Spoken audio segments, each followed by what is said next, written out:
बिस्मिल्लाहिर्रहमानिर्रहीम। अस्सलाम वालेकुम नाज़रीन, ट्रैक लाइन में खुशामदीद। जुम्मा हफ्ते इतवार ये प्रोग्राम आप अजमल जामी के साथ एक न्यूज़ पर देखते हैं, खबर भी आपको देते हैं और मुख्तलिफ सियासी और समाजी मौज़ूआत पर खुल के बात भी करते हैं। शोर की बजाय तफसीली गुफ्तगू करते हैं ताकि आवाम को बात समझ आ सके और उनको अपने मसाइल की गूंज दिखाई दे। ट्रैक लाइन का प्रोग्राम में आज जब मैं आपसे मुखातिब हूँ तो आज ख़वातीन का आलमी दिन भी है।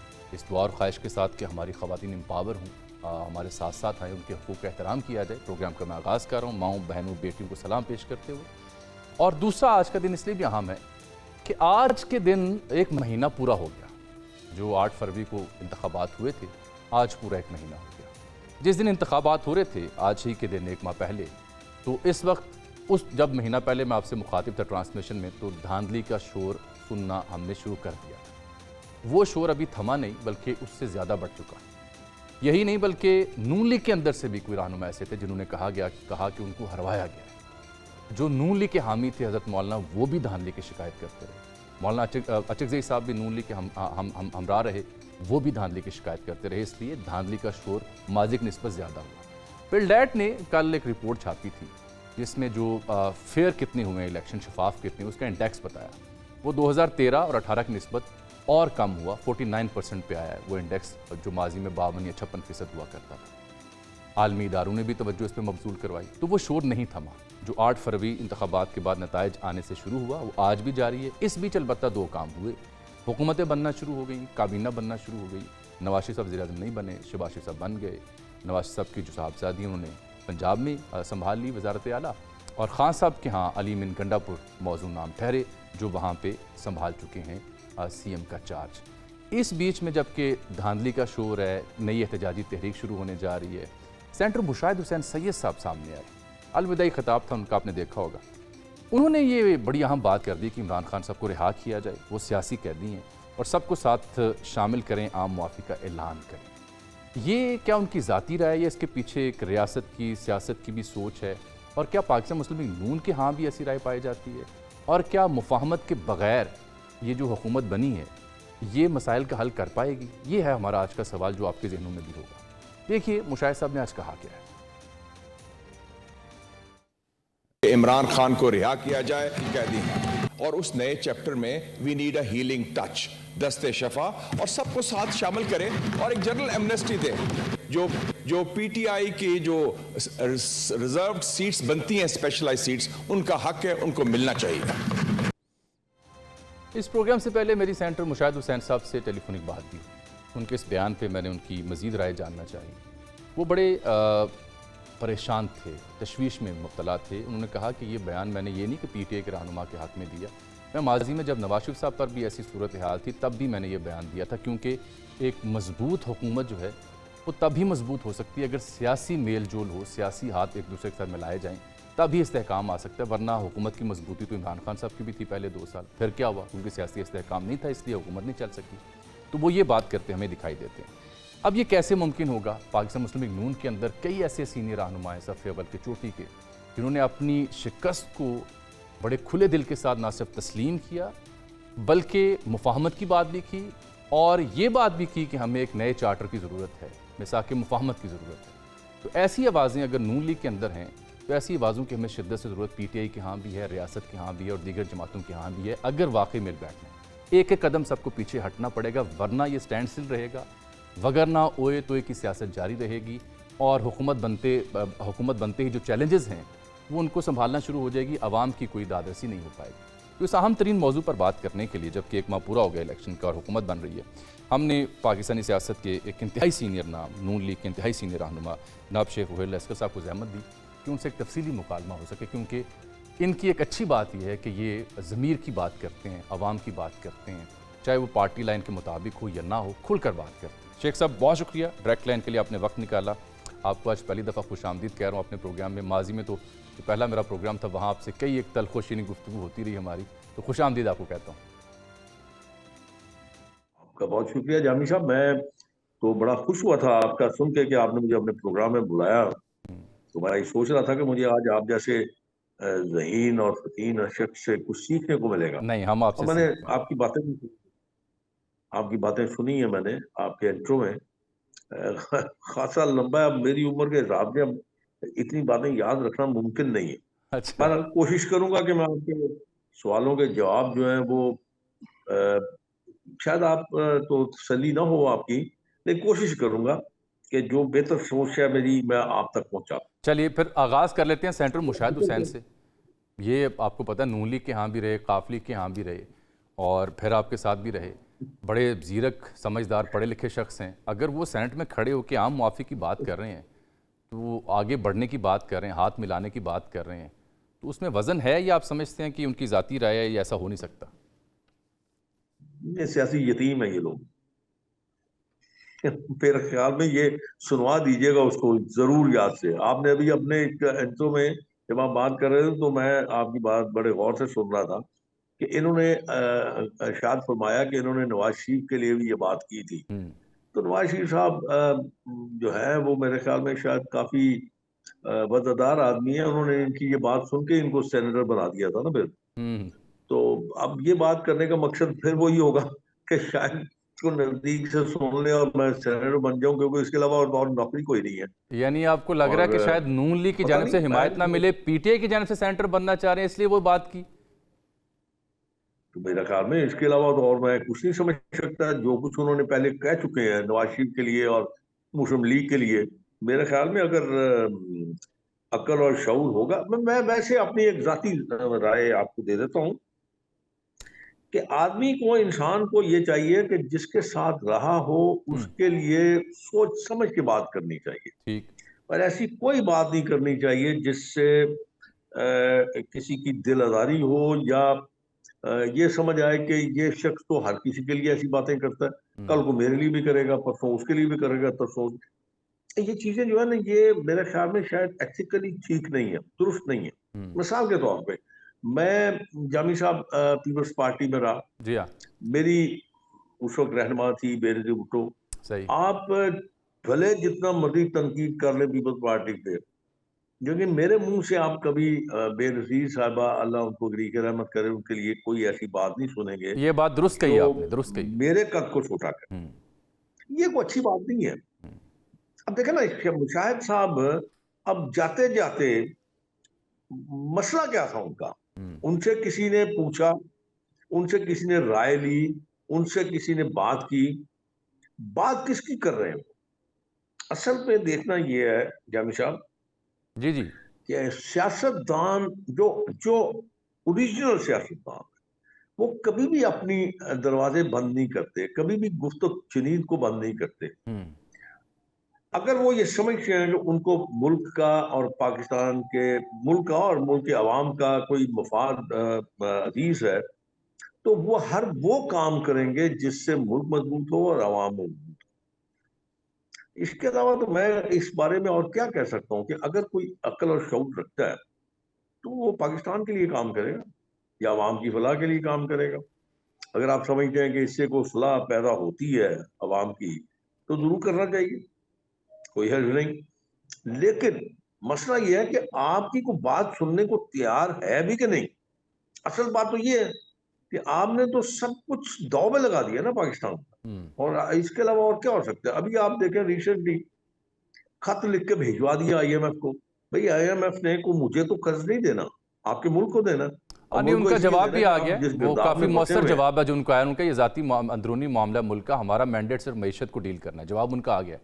आईएमएफ का आज ही जवाब आया है। सर मैंने बोला फायदा क्या हुआ? हुँ, क्या फायदा हुआ? हुँ, कोई फायदा हुआ? अब मसला ये है जामी साहब कि अवाम बड़े मासूम है और मेरे ख्याल में शायद जानबूझ के दरगुजर कर जाते हैं। अब ये खत लिखना और उसका खत वापस आना जवाब का, इस पे तो अवाम को आवाज उठानी चाहिए थी ना कि ये ऐसी हरकतें, आपका जाती इख्तलाफ हो सकता है, आप अंदर कुछ दर्द रखते होंगे, आप कोई गुस्सा भी रखते होंगे, लेकिन इसका मतलब ये तो नहीं कि आप पूरे पाकिस्तान को दाव में लगा दें। ये मुनासिब नहीं है। ये सियासत में ये तरीका रवैया मुनासिब नहीं है। एक और बात अभी आप फरमा रहे थे मौलाना साहब की भी, और अच्छा ये सही साहब की। जो इलेक्शन में धांधली और इलेक्शन अनफेयर और इलेक्शन पता नहीं है। असल जामी साहब यहाँ पे एक बड़ा अजीब सा मंतक बन गई हुई है, अजीब सी एक वो क्या? आदत बन गई है। हम हारना तो पसंद करते ही नहीं है, नहीं, बिल्कुल नहीं। हमें किसी सूरत हार पसंद नहीं। हम्म। हम चाहते हैं कि हर मैदान में जीत हमारा मुकद्दर बने, तो ये तो मुमकिन नहीं होता ना यार। हम्म। अब आप ये देखें, कोई इलेक्शन उठा के देख लें आप, पीपल्स पार्टी जीती, आपका शोर धांधली का। नून लीग जीती, आपका शोर धांधली का। पीटीआई जीती, शोर धांधली का। अब फिर पीपल्स पार्टी का नून लीग जीत गई, फिर वही शोर धांधली का। भाई अगर आप इतना ही शोर है, इतने ही आप इस पे नाराज हैं, तो फिर केपीके की हुकूमत लेने का तुक क्या है? फिर कौमी असेंबली में जाके बैठने का तुक क्या है? फिर आप नहीं, अपना जो है रिजर्वेशन वो बताएं, आप ना करें, आप हिस्से ना लें। नहीं, ये तो लेकिन माजी आपने से हिस्सा इस भी ले लें, ये तो लगता है आपने माजी मवाद से भी ले उन्होंने लिए। सीखा ना जी। ये तो थोड़ा बेहतर सियासी उनका फैसला है कि असेंबलियां ना जाना, इस्तीफे देना, वाकई में असेंबलियां डिसॉल्व करना, जानी उससे साहब, ये हटके बातें इस दफा उन्होंने एटलीस्ट ये काम तो अच्छा किया कि असेंबली में आए, हलफ लिया, सिस्टम का हिस्सा तो बने। क्या फायदा? आप इनका फायदा देखें, आप मुझे ये बता दें, जो कुछ असेंबली में इस वक्त हो रहा है, जो आपको नजर आ रहा है, जो आप सुन रहे हैं, उससे आप किसकी मदद कर रहे हैं? हम्म। मैं ये समझता हूँ, मेरी राय में अगर आप ऐसा ही करते रहे, तो मैं आपको यकीन के साथ कहता हूँ कि अवामी जो राय है वो यकसर तब्दील हो जाएगी। आप इस सिस्टम को क्यों खराब करना चाहते हैं? आप क्यों चाहते हैं कि लोगों का इस सिस्टम से दिल चढ़ जाए? तो कम से कम ये है कि अगर आप ये नहीं कर सकते, तो आप कम से कम ये है कि शाइस्तगी के साथ, अ, तहम्मुल के साथ, बर्दाश्त के साथ, बुर्दबारी के साथ शेख साहब, आप आप अपनी बारी पे बोल लीजिए। दिहाइयों से आप इस सियासत का हिस्सा हैं, कई नशेबो फराज आपने देखे हैं। ईमानदारी से बताएं, आपको नहीं लगता कि ये जो कुछ हो गया है, हो रहा है, उसके बाद अवाम का वाकई सिस्टम पे जो एतमाद है वो कहीं ना कहीं कम तो जरूर हुआ है? मैं तो आपको गुजारिश कर रहा हूँ, चलिए मैं आपकी बात इसको मान लेता हूँ, लेकिन आप ये देखें ना, जो इस वक्त हो रहा है उससे क्या अवाम बड़े खुश होंगे? बिल्कुल। इस वक्त तो आपको चाहिए कि आप बैठ के बात करें। हम्म। देखिए जामी साहब, ये बात कह देनी कि मैशियत बहुत तबाह हाल है, मैशियत बुरी है, मैशियत का हाल कुछ नहीं, बर्बादी हो गई। लेकिन अगर ये सारी बातें करने के बाद आप ये भी बता दें कि मैशियत को संभाला कैसा दे जा सकता है, हम्म। मैशियत ठीक कैसे की जा सकती है, इसमें बेहतरी कैसे लाई जा सकती है, वो तो बात समझ आती है। लेकिन अगर आप मनफी बातें ही करते रहेंगे और अपना वतीरा ही ये बना लेंगे, तो फिर मेरे ख्याल में, मैं ये कहने पे मेरा ख्याल हक में जाना हूँ कि एक दिन आएगा कि आवाम कहेंगे यार, इनको तो सिर्फ अपने इक़्तिदार और अपनी बातों के साथ गर्ज है, इनको पाकिस्तान के अवाम के बिल्कुल, मसाइल ये से सोच कुछ पाई लेना जाती देना है, नहीं। ये सोच तो पाई क्या जाती है। होगा कि लेकिन शेख साहब, ये भी तो एक मुरवजा हकीकत नहीं है कि जो पार्टी फिर जीतती है या हुकूमत बनाती है, ये शायद उसकी बुनियादी अखलाकी जिम्मेदारी होती हो कि वो हाथ बढ़ाए मुल्की मसाइल को समझते हुए कि आए मिल बैठते हैं। तो हुकूमत बन गई, इन्हें खुद पहल करने में क्या हरज है? मैं आपको ये भी आपको आपके सामने रख देता हूँ। आपको पता होगा, आप माशाल्लाह बड़ी नजर रखते हैं, दूरदर्श नजर है आपकी, आप मुझसे ज्यादा बेहतर समझते हैं। इत्तेफाक से मैं उस वक्त भी इस जमात का मतलब इस असेंबली का हिस्सा था। मुझे याद है कि आसिफ अली जरदारी ने उठ के अपनी खिदमात पेश की थी, तब ये अपोजिशन में थे। ये गालबन 18 के इलेक्शन की बात है। तो उन्होंने भी ये अर्ज किया था कि हम हाजिर हैं, अगर किसी को हमारी जरूरत है, हम अनकंडीशनली आपका साथ देने को तैयार हैं। उसके बाद अपोजिशन लीडर थे शहबाज शरीफ। शहबाज शरीफ ने भी उठ के ये बातें ऐसी की, लेकिन अल्लाह मान, जो बातें, जो तनकीद, जो जिस किस्म के अल्फाज उन दोनों के लिए इस्तेमाल किए गए, अल्लाह मेरे ख्याल में शायद कुछ सियासी शख्सियत वैसी बातें नहीं कर सकता। आप ना लीजिए, ना मदद लीजिए, लेकिन इस किस्म के अल्फाज इस्तेमाल करना और फिर इस किस्म का मजाक उड़ाना और तंज करना, ये भी कुछ सियासत का हिस्सा तो नहीं है जामी साहब। अब आप क्या समझते हैं? कि आप ये समझते हैं कि अब भी मेरे ख्याल में शायद शहबाज शरीफ ने अभी थोड़े दिन पहले जब बात हुई थी, तो उसने ये कहा था कि हम सबको साथ लेके चलना चाहते हैं, हम सबके साथ मिलकर काम करना चाहते हैं। लेकिन जवाब क्या मिला था, याद है आपको? बिल्कुल जवाब ठीक फिर है। वही था, बिल्कुल मार ठीक है। देंगे, मर जाएंगे, लेकिन ये असेंबली को नहीं चलने देंगे, ये कुछ तरीका तो नहीं है। ये इसलिए भी देखें ना शेख साहब, अब मैं इसलिए भी थोड़ा फर्क है ना अब की सूरत हाल में, कि कभी 4 पंक्चर की बात होती थी, 4 हल्कों की, फिर 35 पंक्चर। अब तो उससे कहीं ज़्यादा उसकी मार्जिन बन गया, या कहीं ज़्यादा उसका वॉल्यूम बढ़ गया उस शोर का। और उसकी उस शोर में या उस तनकीद में या उस एतराज़ में वज़न इसलिए भी बढ़ता है, जो मैं पहले भी अर्ज़ की, कि आपके अपने इत्तेहादी जब कहेंगे धांधली हुई, जैसे मौलाना हूँ या चकज़ई साहब हूँ, तो फिर पीटीआई के पलड़े में तो वज़न डलेगा ना, फिर दुनिया भर तो मुतवज्जो तो होगी दुनिया के, अच्छा इनके अपने इत्तेहादी अगर कह रहे हैं। मैं वही गुजारिश कर रहा हूँ ना। अब मुझे ये बात बताएं कि मौलाना साहब के साथ ज्यादती हुई है केपीके में, ऐसी है ना? वहां से कौन जीता? पीटीआई। तो इसका मतलब पीटीआई ने धांधली की, तो पीटीआई का शोर मचाना तो बिल्कुल बेमायने लगता है ना फिर। तो ये इसलिए जब आप आराम से, सुकून से, ठंडे दिल से बातें सुनेंगे, जब आप उन पे नजर दौड़ाएंगे, जब आप उसको डिग इन करेंगे, तो आपको नजर आएगा कि ये जो कुछ किया जा रहा है, ये इसमें लॉजिक कोई नहीं। अब पीटीआई केपीके में जीते, वहां पे धांधली नहीं हुई। अब मैं बड़ा सादा सा सवाल आपसे करता हूं। आप मुझे ये बता दीजिए कि अगर धांधली की गई तो क्या केपीके में धांधली नहीं की जा सकती थी?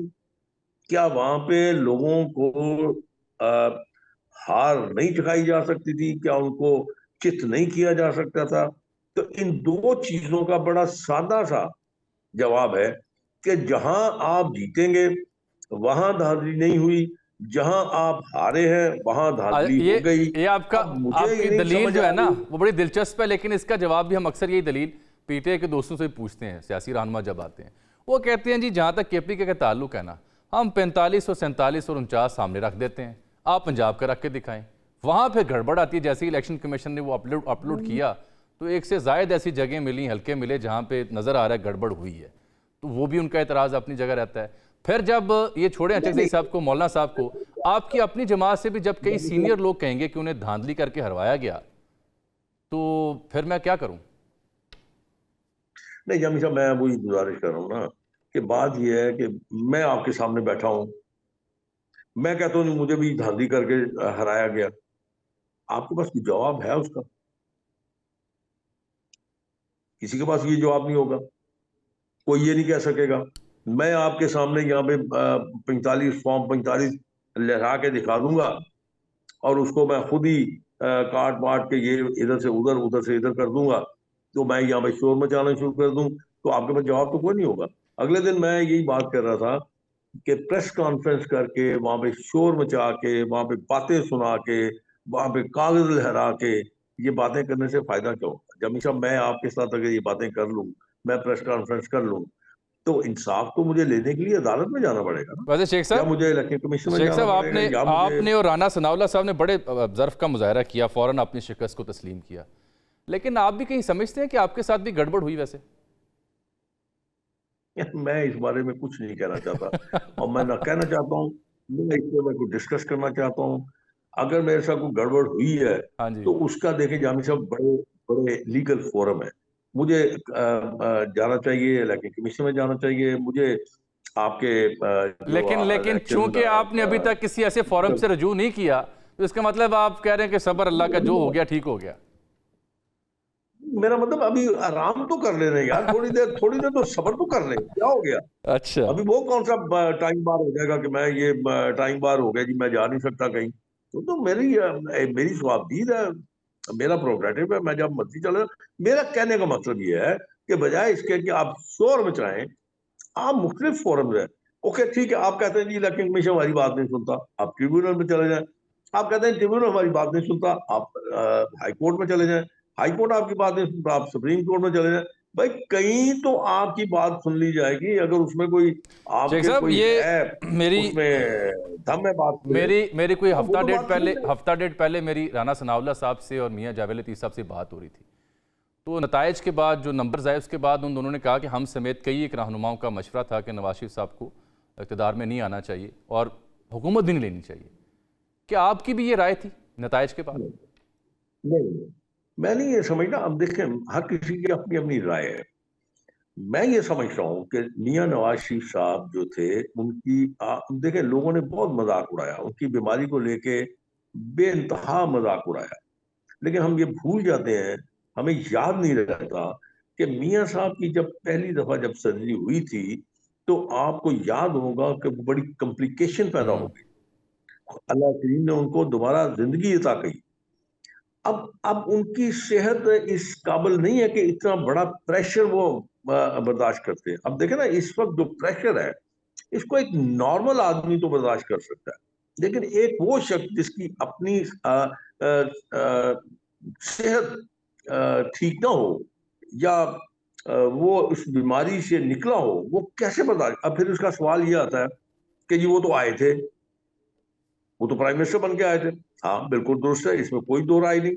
लेकिन जामी साहब, अगर फर्ज कीजिए वो पाकिस्तान आते और आते ही ऐलान कर देते कि मैं प्राइम मिनिस्टर का कैंडिडेट नहीं, मैंने प्राइम मिनिस्टर नहीं बनना, तो क्या आप नहीं समझते कि जो लोग उनके साथ बालहाना मोहब्बत करते हैं, या जो उनके सपोर्टर हैं, जो उनके साथ डेडिकेशन है लोगों की, उन लोगों का दिल खराब होता। और उसमें आके आपकी सियासी हालात जो थे, या आपकी सपोर्ट जो थी, उसको नुकसान पहुंचता।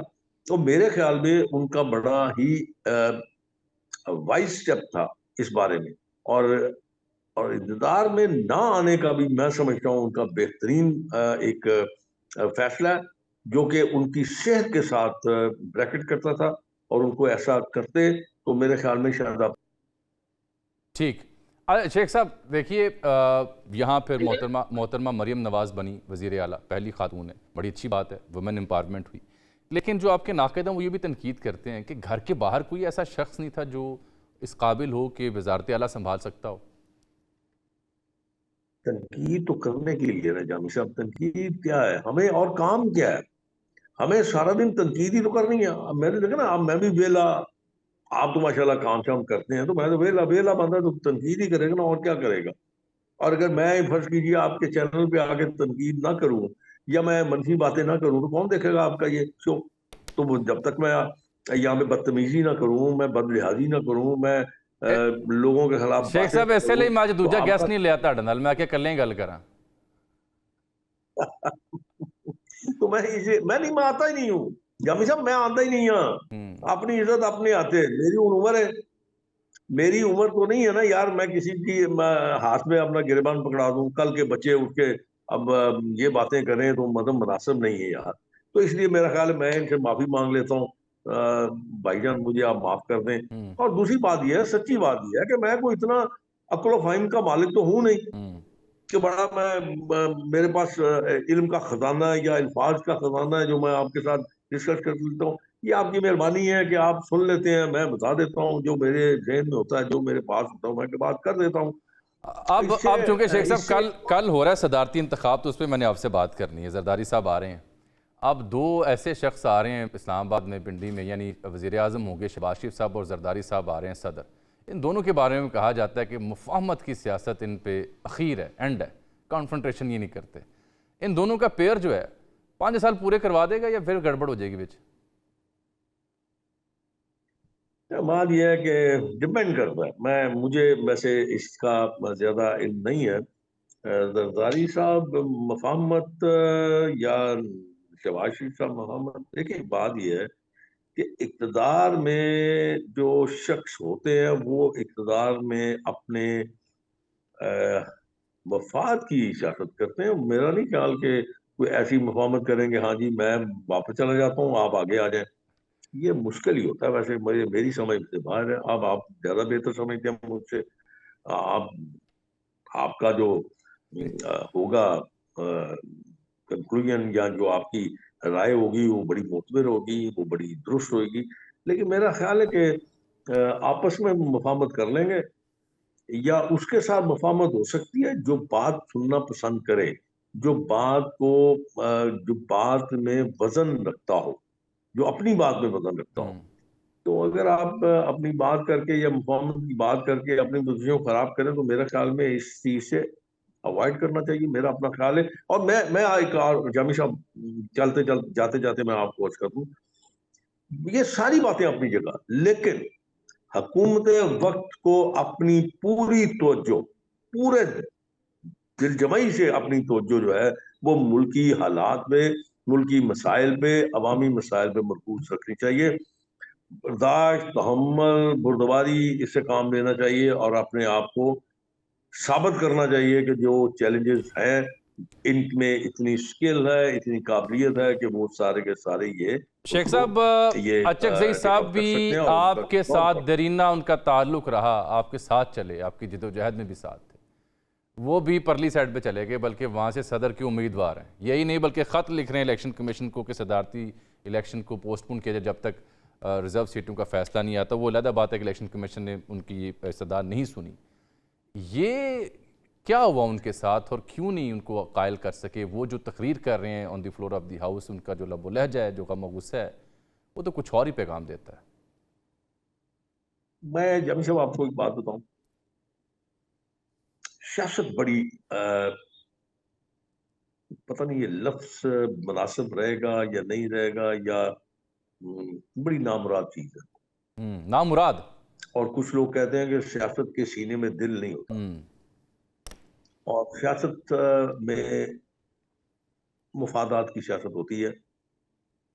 अब कहाँ पे असूलों की सियासत रह गई है? अच्छा जी सब सब कुछ भूल गए हैं जो कुछ उनके साथ माजी में किया गया, माजी में उनके साथ मेहरबानियां की गई, वो सब कुछ भूल गए हैं। वो ये भी भूल गए हैं कि उनकी जमात को चीफ मिनिस्टरशिप दी गई, उनको बहुत बड़ा एक इज्जत और एहतराम दिया गया और जिस शख्स ने उनके लिए ऐसी ऐसी हरकत की कि अब बात करते हुए शर्म आती है, मतलब बताते हुए भी शर्म आती है, दिखाते हुए भी आपको शर्म आएगी।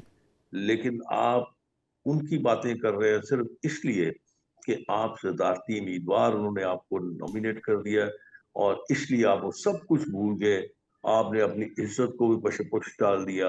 आपने अपने किरदार को भी साइड पर रख दिया।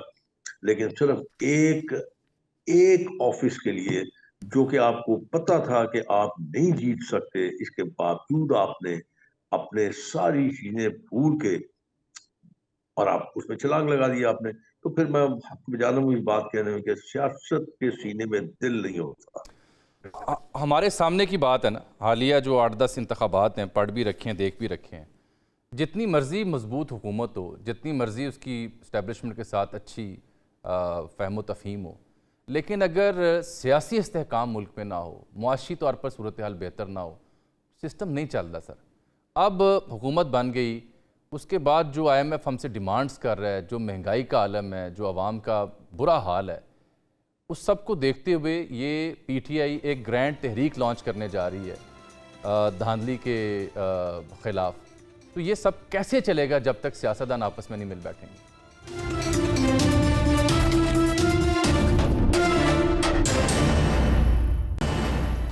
वेलकम बैक नाज़रीन। आवाम की हम बात करते हैं डायरेक्ट लाइन में, डायरेक्ट तरीके से, कि कैसे इस्तेहकाम आएगा, कैसे आम शहरी को सुख का चैन मिलेगा सबके बीच, जबकि धांधली का शोर है, सियासी अदम इस्तेहकाम है, मुआशी अदम इस्तेहकाम है। बेशक हुकूमत बनती रहे, जितनी मजबूत हुकूमत हो, but how will it deliver? कितना अर्सा ये चलेगी? ये शेख रुफेर असगर साहब से हमारी बात हो रही थी, उनकी अपनी एक राय थी जो हमने आपकी खिदमत में पेश भी की। अभी ज़रूरी है कि हम दूसरा मौक़िफ़ भी जानें। पाकिस्तान तहरीक-ए-इंसाफ के सीनियर रहनुमा मारूफ क़ानूनी माहिर जनाब शुएब शाहीन साहब हमारे ज्वाइन कर चुके हैं। बहुत शुक्रिया शेख साहब, शुएब साहब, आपने वक्त दिया प्रोग्राम डायरेक्ट लाइन के लिए। सर, इससे पहले कि मैं आगे चलूँ और ये पूछूँ कि आपका प्लान क्या है, plan of action against alleged जो धांधली है, या सड़कों पर आने का, या सदारती इंतखाबात को कैसे कंटेस्ट करना है। मैं सबसे पहले आपके जो CM है KPK के अली अमीन गंडापुर साहब, उनके एक स्टेटमेंट आपको ज़रा सुनाना चाह रहा हूँ, ज़रा देखिए। मौरूसी सियासत में जो है ना दो पहलू हैं। अब किसी का भाई होना, रिश्तेदार होना कोई गुनाह तो नहीं है। 24 बंदों में से 2-3 बंदों का आप नाम ले रहे हैं, तो मेरे ख्याल में वो लोग हैं जिन्होंने पार्टी के लिए बड़ी कुर्बानियां दी। हम अपना मैंडेट चोरी हुआ है उसकी आवाज कानूनी तौर पर उठाते रहेंगे, हक मांगते रहेंगे। साथ साथ अब जो बैठ गए हैं, तो जो आप कह रहे हैं कि उसके लिए जो हमारा वर्किंग रिलेशन है, जाहिर बात है हमें रखना है, हम चलेंगे।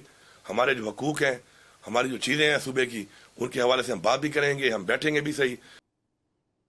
ये इसमें देखिए, मिसाल के तौर पर शुएब साहब, अरशद अयूब खान साहब, उमर अयूब के कज़न और साबिक वज़ीर अकबर अयूब के भाई, आकिबुल्ला साहब, साबिक स्पीकर कौमी असम्बली असद कैसर साहब के भाई, खालिद लतीफ़ साहब, शेर अफजल मरवत साहब के भाई, फैसल तरकई साहब, शहराम तरकई साहब के भाई अदनान कादरी साहब, आपको याद होगा साबिक वज़ीर थे मजहबी उमूर, जनाब नूरुल हक कादरी उनके भतीजे हैं ये। तो ये पैमाने दोहरे क्यों हैं? ये तो खान साहब की सियासत नहीं थी, फिर क्या हुआ?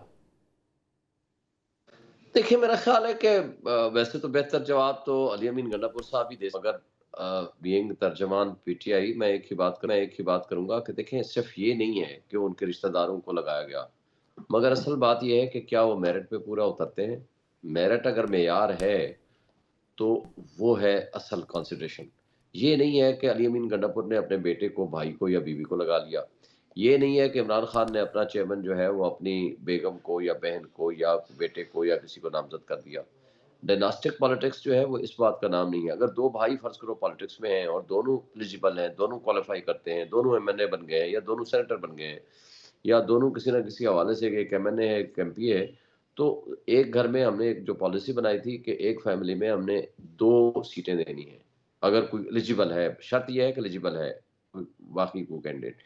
अगर एक एमएनए बना है और एक एमपीए बन गया है और अगर बाकी वो खिदमत करते हैं, मेहनत करते हैं, काम करते हैं, तो अगर अपने क्राइटेरिया पे फुलफिल करते हैं तो मेरा ख्याल है उसमें कोई हर्ज नहीं। बट यही नून लीग एतराज़ करती है कि आपका मामला तो आप समझते हैं कि ये मेरिट पे है, हमारा मामला तो आप समझते हैं ये मौरूसियत है। तो अभी नून लीग इसी मुद्दे को लेकर के यही एतराज़ आपकी खत्म रख रही है। नहीं, वैसा नहीं है। वजह यह है कि अब शहबाज शरीफ अगर बरसरे इक़्तिदार है तो नीचे हमजा शहबाज है, अगर नवाज शरीफ बरसरे इक़्तिदार है तो नीचे शहबाज शरीफ है। अगर नवाज शरीफ और शहबाज शरीफ और हमजा शहबाज और मरियम नवाज के अलावा मुझे आप प्राइम मिनिस्टर या सीएम चीफ मिनिस्टर का नाम ले दें, मुझे बता दें। इमरान खान ने तो ऐसा नहीं किया ना।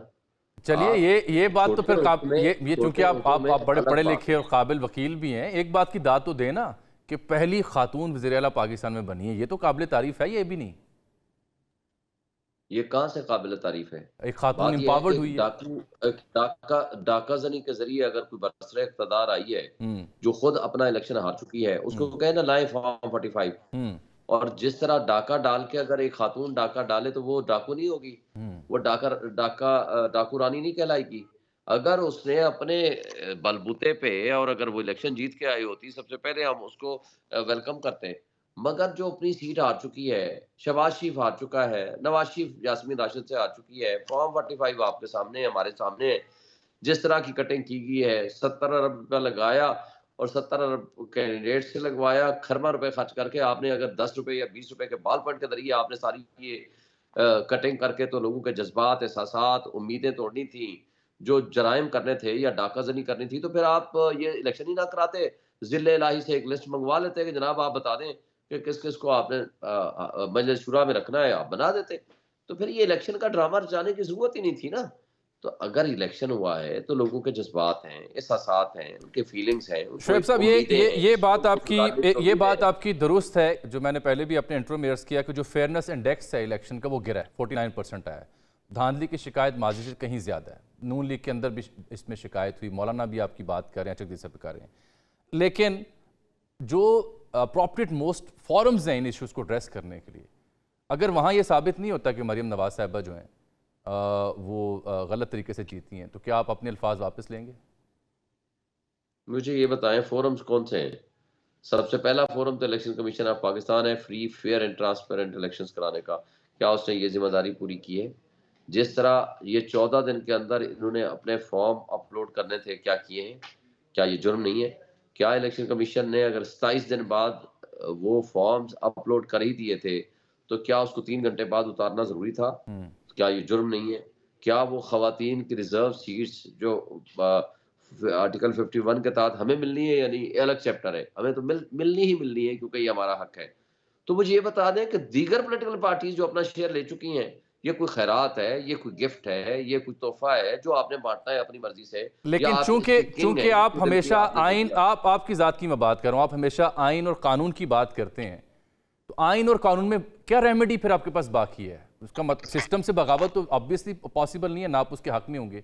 सो what is left for you then? What is the next remedy? पहली बात तो यह है कि हम आर्टिकल 184(3) की पिटीशन लेके जा रहे हैं, इंशाल्लाह मंडे को हम फाइल करेंगे सुप्रीम कोर्ट में। एक तो ये है सुप्रीम कोर्ट में एज ए होल, ये सारा हम इलेक्शंस की बात करेंगे। दूसरा, हमने जुडिशल कमीशन की बात करनी है। तीसरी बात ये है कि हम ये अपने जो फोरम्स अवेलेबल हैं, खा वो कोर्ट का है, खा वो सुप्रीम कोर्ट का है, हम उसको पूरी तरह अवेल करेंगे और पार्लियामान के अंदर और पार्लियामान के बाहर एहतजाज भी करेंगे, हम धरना भी देंगे और जो हमारे पास आईनी और कानूनी रास्ते हैं हर एक अडॉप्ट करेंगे। मगर मुझे ये बता दें कि ये मुल्क को चलाने के ढंग नहीं है। आप पूरी दुनिया चीख उठी है कि जो कुछ हो रहा है, पूरा पाकिस्तान चीख उठा है जो कुछ हो रहा है। लेकिन आप आईएमएफ ने तो आपके खत का इंटरनेशनल जवाब कुछ और दे दिया कि हमारा मैंडेट नहीं है पॉलिटिकल इश्यूज के अंदर आना। हम तो सिर्फ हमने कब कहा है कि वो हमारे खत का जवाब जो है वो उस तरह दें जिस तरह हम चाहते हैं। तो फिर भाई मकसद क्या सिंपल था बात खत का है, सर? हम सुन लेना, हमने इस करप्ट सिस्टम का उस तरह हिस्सा नहीं बनना क्योंकि कल इन्होंने जुल्म ढाने हैं पब्लिक के ऊपर, कौम के ऊपर, और इन्होंने एक मुतालबा करना है कि पीटीआई भी हमारे साथ इसका हिस्सा है, आशीर्वाद उसकी हासिल है कि जनाब उसने भी कहा था कि हाँ हम इस प्रोग्राम को, आईएमएफ के प्रोग्राम को सपोर्ट करते हैं। मैं बताता हूँ, इन्होंने पिछला आईएमएफ के प्रोग्राम में हमारी 6.2% जीडीपी को हटा करके तकरीबन 0.3% पे इनके आदाद शुमार के मुताबिक ले आए। इन्होंने $24 बिलियन से आप $5 बिलियन पे ले आए रिजर्व को। इनकी जो ओवरसीज इनके ऊपर ट्रस्ट नहीं करता, इन्वेस्टमेंट तकरीबन जीरो हो चुकी है, सारी इंडस्ट्रियलिस्ट चले गए हैं, 25% सूद को ले गए हैं कि कौन इंडस्ट्रियलिस्ट मुझे बताएं, 25% सूद और 100 रुपए बिजली के यूनिट के ऊपर और गैस जो 500 रुपए। फिर मुझे ये समझ नहीं आ रही ना कि जब आईएमएफ ने उस इशू को अपने जवाब में एड्रेस ही नहीं किया जो आपने लिख के भेजा था, तो फिर खत लिखने का फायदा क्या हुआ? मैं बताता हूँ, उसमें एड्रेस किया है, एड्रेस किस तरह किया है मैं उसको आपको बताता हूँ। हमारा आईएमएफ कंसर्न नहीं है, हमारा कंसर्न हमारे मुल्क की कौम है, हमारे मुल्क के लोग हैं। इन्होंने करना क्या है, 70 रुपए बिजली के यूनिट को पहुंचाया 12 रुपए वाले को, इन्होंने पहुंचाना है 170 रुपए को। इन्होंने जो रिजर्व है खत्म कर देने हैं, इन्होंने अशराफिया को अय्याशियों के लिए इस्तेमाल करना है इस पैसे को। इन्होंने करना क्या है, इन्वेस्टमेंट लानी नहीं है क्योंकि इनका सारा पैसा बाहर पड़ा हुआ है। तो अगर बिल फर्ज आईएमएफ अगर पैसा नहीं देता, अब प्रोग्राम जारी नहीं रखता, सुन ले, तो फिर मुल्क और अवाम का क्या बनेगा? क्लैरिफाई कर रहा हूँ, मैं आपको क्लैरिफाई कर रहा हूँ। मसला ये है कि इन्होंने बेरोजगारी बढ़ानी है, इन्होंने जुल्म ढाना है, 150 रुपए बिजली के यूनिट को पहुंचाना है, 1.5 लाख रुपए हर बंदे का बिल आ जाएगा, गैस का बिल आ जाएगा, लोगों ने चीख उठना है। कल इन्होंने हमें कहना है कि ये भी पार्टनर है हमारे साथ, हम सिर्फ अवाम को, कौम को ये बताना चाहते हैं। उन्होंने क्या कहा है, जो सबसे अहम बात की है, उन्होंने कहा है हम चाहते हैं कि गरीब तबके के ऊपर जुल्म ना हो, अमीर तबके के ऊपर आप लगाएं, उनकी नेट टैक्स नेट बढ़ाएं और उनकी मराहत कम करें। ये क्यों नहीं करते? $18 बिलियन सालाना मुफ्त मराहत है। ये अशराफिया की, जिसको बदमाशिया मैं कहता हूँ, उनकी मराहत क्यों नहीं खत्म करते? हमारी सारी सिविल ब्यूरोक्रेसी हो, जजेस हो, जर्नैल हो, ये हुक्मरान हो, अपनी मराहत सिर्फ मुफ्त मराहत, आपको पता है सालाना कितनी मिलती है इनको? $18 बिलियन।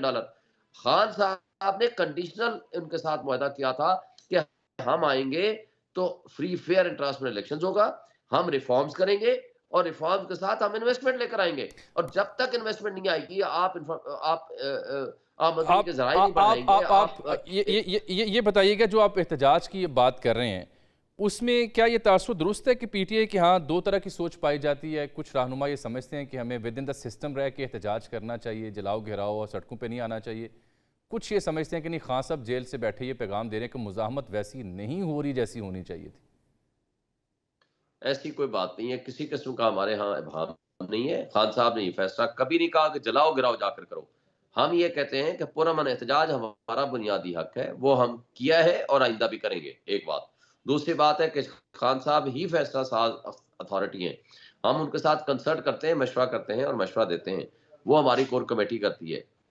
तो इसलिए ये कहना कि इसके अंदर तजादात या इख्तलाफात हैं, ऐसी कोई बात नहीं है। मौलाना से आपकी दो मुलाकातें हुई, काफ़ी अच्छी मुलाकातें वो हुई, लेकिन वो कल गालिबन कह चुके कि शायद वो आपकी तहरीक का हिस्सा नहीं बनेंगे। क्या वजह बनी? कौन बंदा? मौलाना फजल रहमान की बात कर रहा हूँ। देखिए, माजरत के साथ मेरे अगर स्टेटमेंट्स आप पहले दिन से उठा लें, मैंने तो मौलाना साहब से कभी उनसे कभी अच्छी राय नहीं रखी थी, ना तवक्को रखी थी। भाई वो इस करप्ट सिस्टम का हिस्सा है, वो इस करप्ट सिस्टम के बेनिफिशरी हैं। उन्होंने हमेशा इनके साथ पीडीएम 1 की सूरत में जो कुछ यहाँ किया है वो सब आपके सामने है। मैं तो पहले दिन से उनके साथ मुज़ाकरात और इस तरह की चीज़ों का ख्याल ही नहीं था। बहरहाल हमारी लीडरशिप ने किया है, ये उनका मामला है। मगर एक बात तय है, मुझे बताएं कि ये पार्टियां जिसमें अचकज़ई साहब के बारे में भी आपकी यही राय थी? क्योंकि अचकज़ई साहब को भी तो खान साहब मुख्तलिफ नामों से याद करते थे, अब वो आपके सदारती उम्मीदवार हैं और ये चाह रहे हैं कि इलेक्शन मुलतवी हो जाए। सदारती? देखें, अचकज़ाई की आप गुफ्तगू सुने, उसने हमारे मैंडेट को तस्लीम किया। उसने कहा कि पीटीआई ने जिस तरह वर्क किया है, इनका यूथ निकली है, जिस तरह आवाम इनके साथ खड़ी हुई है, मैं उसको एप्रिशिएट करता हूँ। अगर आज कोई भी शख्स हमारे मैंडेट को तस्लीम करता है, हमारे पॉइंट ऑफ व्यू को एक्सेप्ट करता है, तो हम उसके बारे में, हम किसी के बारे में भी बुरी राय नहीं रखते। मगर जो इस डाका ज़नी के बेनिफिशरीज़ हैं, जो अवाम के मैंडेट पे डाका डालने वाले हैं, जिन्होंने इस मुल्क के निज़ाम को करप्ट कर दिया है, जिन्होंने इस मुल्क के निज़ाम से पैसा निकाल के मुल्क से बाहर ले गए हैं, जिन्होंने इस मुल्क के गरीबों को माशी तबाही की दलदल में धकेल दिया है, हम उनके साथ बैठ के क्या बात करेंगे? चलें, ये आपकी राय अचकज़ई साहब के बारे में, लेकिन अचकज़ई साहब जो आपके उम्मीदवार हैं वो आज ही क्यों आज खत लिख रहे हैं इलेक्शन कमीशन को कि सदारती इंतखाब जो कल हो रहा है उसे मुलतवी किया जाए? आज इसको उठाने की क्या ज़रूरत थी? वो तो जवाब भी आ गया इलेक्शन कमीशन का। देखें, उसकी बजाय इलेक्शन कमीशन ने जो जराइम की आमाजगाह बना हुआ है, जो काबिल अफसोस बात है, मुझे बताएं कि वो सीटें जो इन्होंने हमें देनी थी वो उठा करके मुखालिफ पार्टी को दे दी, जिनका हक ही कोई नहीं है। इतने गलत फैसले को हमने हाई कोर्ट में चैलेंज कर दिया है, उन्होंने उनको ओथ उठाने से मना कर दिया है, उसके बावजूद उन्होंने जबरदस्ती ओथ ले ली। तो अगर वो एक आईनी कानूनी तरीक़ाकार से उन्होंने एप्लीकेशन दी है, तो बिल्कुल दुरुस्त फैसला किया है कि कोर्ट फैसला कर ले और उसके बाद आप इलेक्शन करा लें। कोर्टों ने आपको स्टे दिया है, कोर्टों ने अभी सीटों के बारे में फैसला करना है, जो बहुत बड़ी तादाद में सीटें हैं जो सुन्नी तहरीक को या पीटीआई को मिलनी है, और केपीके में हूँ या इधर नेशनल असम्बली में हूँ या उसके बाद आपका पंजाब असम्बली में हूँ, सिंध में हूँ, तो वो उसका फैसला किए बगैर आप इलेक्शन के रिजल्ट को चेंज कर दें, वो मुनासिब तो नहीं है। ये ना फ्री है, ना फेयर है, ना ट्रांसपेरेंट इलेक्शन है। और इसके साथ जो इलेक्शन कमीशन का रोल है, वो अफसोस से कहना पड़ता है, कोई बोर्ड नहीं है। चलिए, चूंकि हम सदर के इंतखाब की बात कर रहे हैं तो एक सदर रुखसत होने को है, गार्ड ऑफ ऑनर तो आज ले चुके, कल ऑब्वियसली अलवी साहब का अहद ख़त्म हो जाएगा।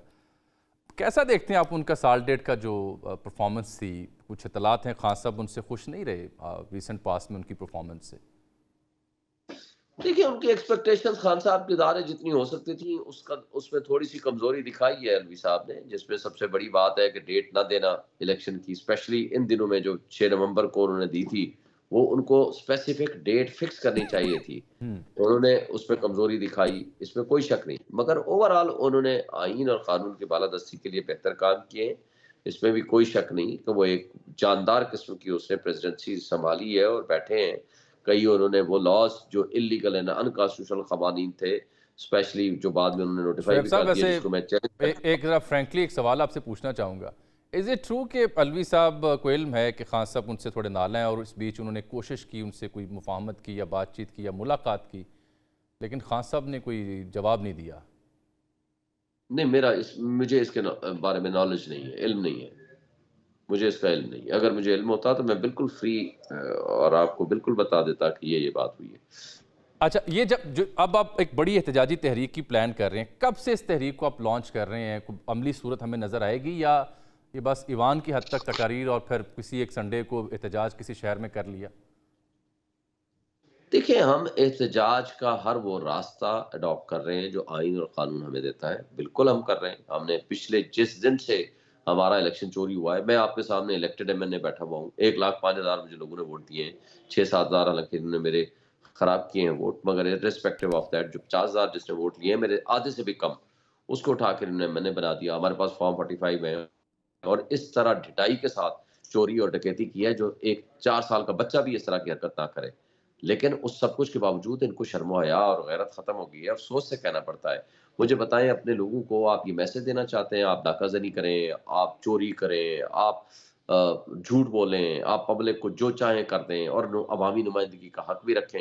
मुझे बताएं, किस गली मोहल्ले और एरिया से ये गुजर के कहेंगे कि जनाब हमने बहुत अच्छा इलेक्शन लड़ लिया और बहुत जी हम जीत गए हैं? शोएब साहब, अब जरा इसे थोड़ा कंक्लूड भी करते हैं ना इस बहस को। What is the way forward मैं बात करना चाह रहा हूँ। अली मोहम्मद खान साहब ने बड़ा अहम बयान दिया, आज मुशाहिद हुसैन सैयद साहब ने भी on the floor of the house बात की कि एक कदम पीछे हट के आम माफ़ी करनी चाहिए, मिल बैठना चाहिए। अली मोहम्मद खान साहब का बयान भी आपकी नज़र से गुजरा होगा, उन्होंने कहा कि 3 जो बड़े रहनुमा जरदारी साहब हों, नवाज शरीफ साहब हों, खान साहब, उन्हें मिल बैठना चाहिए।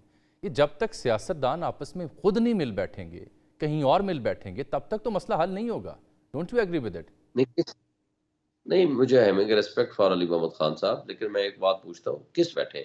भाई सबसे पहला मेरे सवाल लिए, ये है आम शहरी के कि लिए, इस निज़ाम के बचाव के लिए, नहीं, इस सिस्टम को बेहतर करने के आम लिए, एक शहरी दूसरे नहीं, की शिकायत दूर करने के लिए, चाहे वो धांधली से रिलेटेड हैं, चाहे वो किसी और मामले पर रिलेटेड हैं, ये सियासतदान आपस में नहीं मिल बैठेंगे तो इलाज कहीं और से नहीं होगा सर? कभी हुआ है कहीं और से इलाज हमारा? देखिए मेरी एक बात सुने, जो इस वक्त सिंपल एक बात की है खान साहब ने, जो लोगों के, अवाम के या लोगों के हुकूक पे डाका पड़ा है, सबसे पहली बात है वो डाका वापस करें।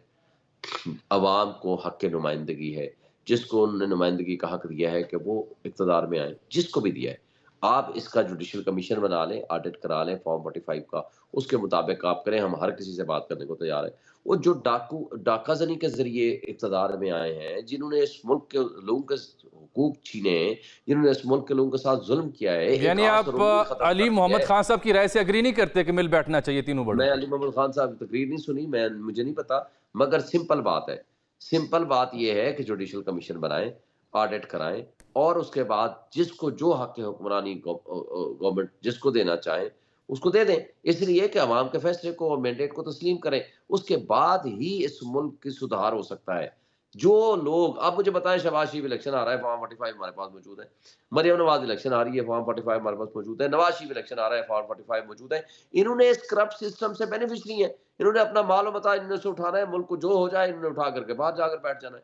हम इनको लेजिटिमेट पहले समझे कि जो कुछ ये कर रहे हैं दुरुस्त कर रहे हैं। आ जाओ डाकू भाई, हमें जब थोड़ा सा जब हमारे जब भी शुएब उसमें साहब, हिस्सा जब ले जब जब आपकी ये बात वो मानने को अगर तैयार नहीं, वो आपकी कोई बात मानने को तैयार नहीं, आपस में अगर मिल बैठना, नहीं तो हम कोर्टों में जा रहे मैं हैं अर्ज कर रहा हूँ ना, अगर आपस में देखें, मैं अर्ज कर रहा हूँ अगर आपस में मिल बैठना, सवाल ले कौम ने लीजिए, फैसला कर दिया है। सवाल ले लीजिए, सर, अगर कौम आपस ने में, फैसला कर दिया है, बिल्कुल ठीक है, कौम ने फैसला कर दिया है। बिल्कुल ठीक आज आप मुझे कह रहे हैं, बताएं कि मैं आपसे, मैं आपकी राय की एहतराम करता हूँ, लेकिन सवाल ले लीजिए ना।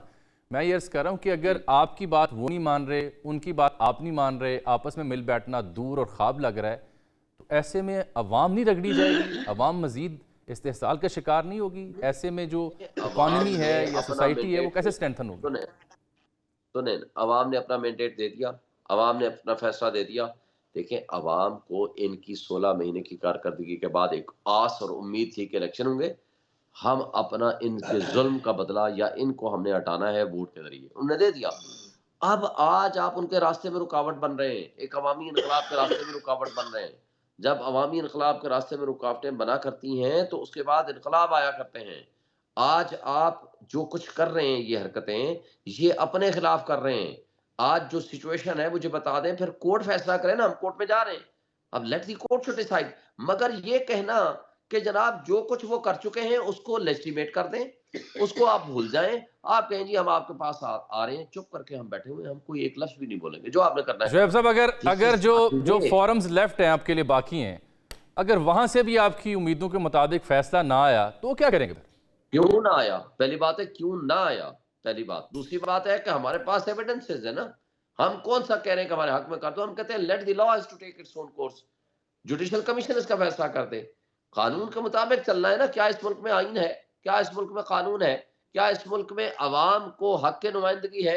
और अगर है तो फिर कानून और आइन के मुताबिक हमें चलना पड़ेगा। और अगर आपने आइन और कानून को नहीं मानना तो फिर ठीक है, जो चाहे फिर कर लें, फिर हम कौन होते हैं, फिर अवाम कौन होती है? 80% 90% अवाम ने अगर अपना फैसला दे दिया है और हम फिर, हमारी फिर हैसियत ही क्या है? फिर हम इस करप्ट सिस्टम में बैठ के हम इस करप्शन का, इस बेईमानियों का हिस्सा बन जाएं, ताकि अवाम के ऊपर जो जुल्म ढा रहे हैं हम कहें जी जो कुछ तुम्हारे ऊपर हो रहा है हम भी तुम्हारे साथ इस जुल्म में शरीके-कार हो जाएं।